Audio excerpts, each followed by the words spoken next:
Hi, everybody. Welcome to Mark's Backyard Birds. Oh, we're moving into the official start of the bird feeder season, getting into early to mid fall whenever bird feeders really start to pick up. And with that, I get a lot of questions about, I really want to get started. I had a feeder out, it didn't go very well. What are your recommendations on feeders to start with to attract the greatest diversity of birds? Because what most people want when they get into bird feeding is to attract the greatest variety of birds in their backyard.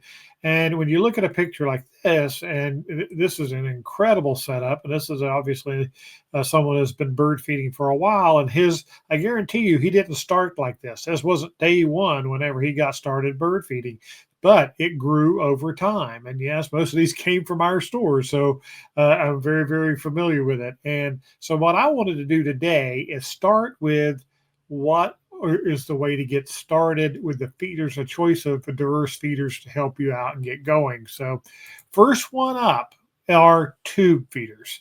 I truly believe especially if you've got limited space, this is really your best choice. If you have a lot of wind problems, if it really brisk winds, there's a lot of reasons why tube feeders are very, very good for you to start with. One, they're adaptable. You can make different choices with them, hoods and trays, which I'm going to show you here in just a minute. Different kind of seeds in them, different size portholes. The one on the right here is a multi-seed tube feeder, as we call it, and it fits almost any seed through it, which is sunflower, safflower, peanuts, good mixtures. And the one on the left is a finch feeder with really small openings built for really small seeds like fine sunflower chips, Niger. For finches, this is my black tie finch mix, which I really like for attracting the finches. So a tube feeder is a great place to start. And like I said, they're adaptable. They almost all tube feeders, not everyone, but almost all tube feeders have the ability to add a tray to it and a hood to it. So hoods obviously is to give you much better rain protection, but the trays are really important. Especially if it's your only feeder, if you're only going to hang out a tube feeder and you want to attract cardinals and larger birds like these bluebirds and blue jays, things like that, then that tray on a tube feeder is really going to help you out because a lot of those birds like those larger flat surfaces to land on. So if you're just starting with one feeder, you really you want to consider a tube feeder. Now, I've always called this type of feeder the workhorse of your bird feeder station. And the reason I didn't start with this one is because some people don't have the space for these, or they don't have the ability to present them. Right? So, but if you do, the centerpiece of a good bird feeder station is usually a large hopper feeder or a large tray feeder, and this can operate a hanging tray feeder. These feeders don't exclude anyone. So larger birds and smaller birds can come to these feeders. And one of the reasons they like them is because they have full visibility all around. They don't have in that way they can be on the lookout for predators. So they usually don't have any visual blocking to it. And yes, you can add hoods to them, clear hoods to them. You can just in lots of different ways to present them.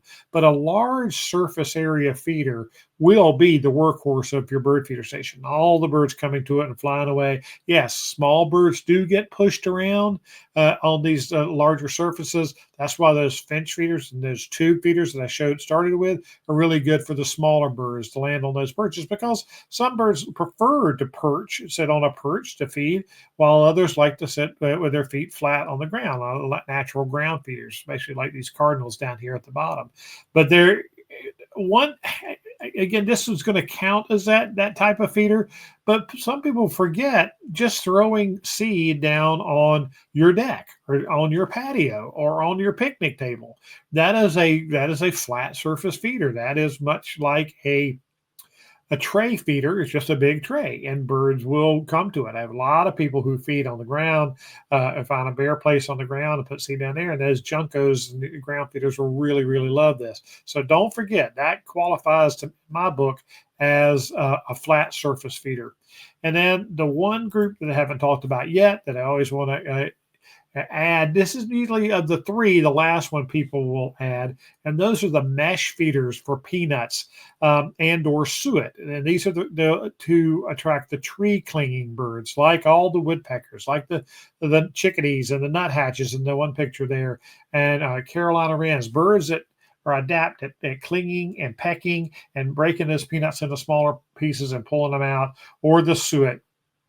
I'm a big fan of the peanut feeders. I'm not a huge fan of suet. I never have been, but it does attract a lot of birds. I know a lot of you love suet, but it's people who complain that it's too messy, etc. So I wanted to give you a choice here. But again, you're looking to give birds different seed choices and different presentation choices. And if as it evolves, if you get to this stage where you're presenting a whole lot of choices for them, that's great too, because what you find when you start bird feeding, you just want to grow, you want to add, you want to attract these new birds and all. But these three today, tube feeders, especially with a tray, the open platform feeders like a hopper or a tray or a fly-through feeder, and then of course the tree clingers with peanut feeders and or suet feeders. Those are my three recommendations for starting a good bird feeder station to attract the greatest diversity of birds. Great idea for a program. It's very timely. We're just getting into the fall bird feeding season, so hope that helps you out. If you like the program, please give us a like, give us a share if you would. Send in ideas for future programs. Until the next time, let's talk birds.